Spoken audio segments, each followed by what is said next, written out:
History tells us a comforting story. That intelligence evolved slowly, that ancient humans were simple, that progress moved in a straight line. But what if that story is incomplete? Because hidden across caves, ruins, tombs, and forgotten coastlines are discoveries that don't just challenge history, they challenge us.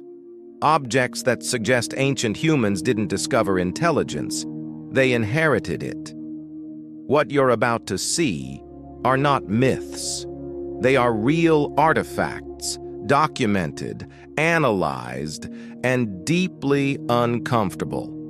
And once you understand them, you may never look at human history the same way again.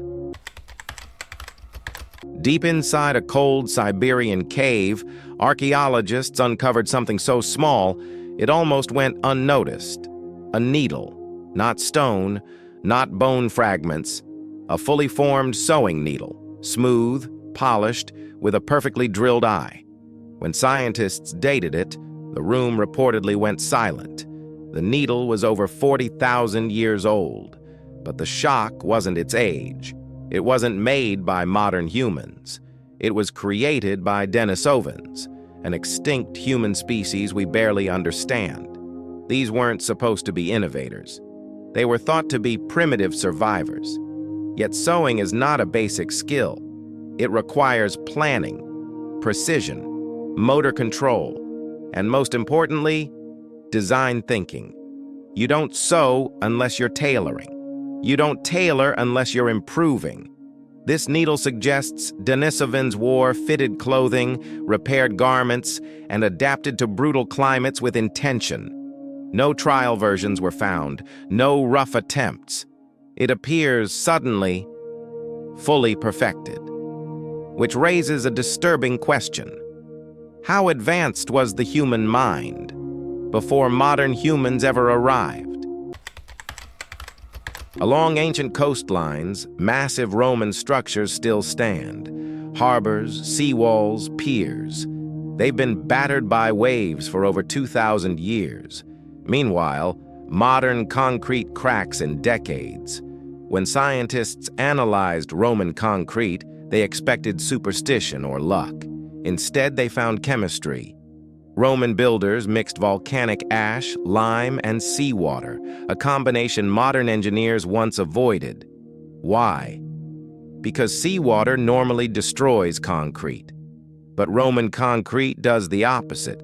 Water triggers mineral growth inside microscopic cracks. The structure heals itself.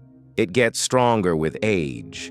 The terrifying part? Romans had no microscopes, no chemistry theory, no atomic models, yet they engineered a material modern science only understood recently. And then, the knowledge vanished. Generations passed, empires fell, and humanity rebuilt worse materials with better tools. Which forces a dangerous thought. Did ancient builders understand materials in ways we forgot? Thousands of years before chemistry existed, Egyptians created something unnatural. Not stone, not clay, not glass, a synthetic material, Egyptian faience, bright blue-green beads and amulets, glossy, luminous, artificial. They're made almost entirely of crushed quartz, a material that doesn't bind naturally. To shape it, ancient craftsmen controlled heat, timing, and chemical migration. During firing, salts moved to the surface and formed a glassy glaze. Without being painted on, the object created its own skin. This is not accident. This is engineered behavior. The process required precision so exact that modern scientists still debate how it was mastered so early.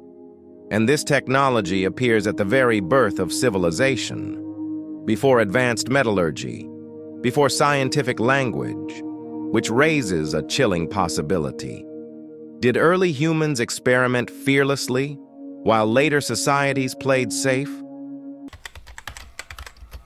Imagine sailing toward a city and watching fire crawl across the ocean toward you. This wasn't legend. It was Greek fire, a Byzantine weapon that burned on water, stuck to ships, consumed everything it touched, and couldn't be extinguished. It was projected through engineered devices, pressure systems, siphons, containers, an ancient flamethrower used for nearly 500 years. Then, gone. No formula, no instructions, no survivors. The knowledge disappeared completely. Modern reconstructions fail to match its behavior, which leads to an unsettling realization. Some ancient technologies weren't lost accidentally, they were protected, then buried. If these discoveries make you question what we're taught about history, make sure you subscribe, because this channel explores what textbooks leave out and what humanity may have forgotten on purpose. In ancient China, elites were buried wearing armor, not metal, jade. Full body suits made of thousands of perfectly cut stone plates, each plate drilled, polished, aligned, and stitched together with gold or silk thread. Jade is harder than steel. Shaping it with ancient tools could take hours per piece. Some suits contain over 2,000 plates. This required decades of labor, standardized production, skilled specialists. It wasn't art. It was industrial-scale precision, driven by belief. And these suits appear across regions with remarkable consistency, which means knowledge was regulated, preserved, and enforced. The dead were protected with technology, not faith alone.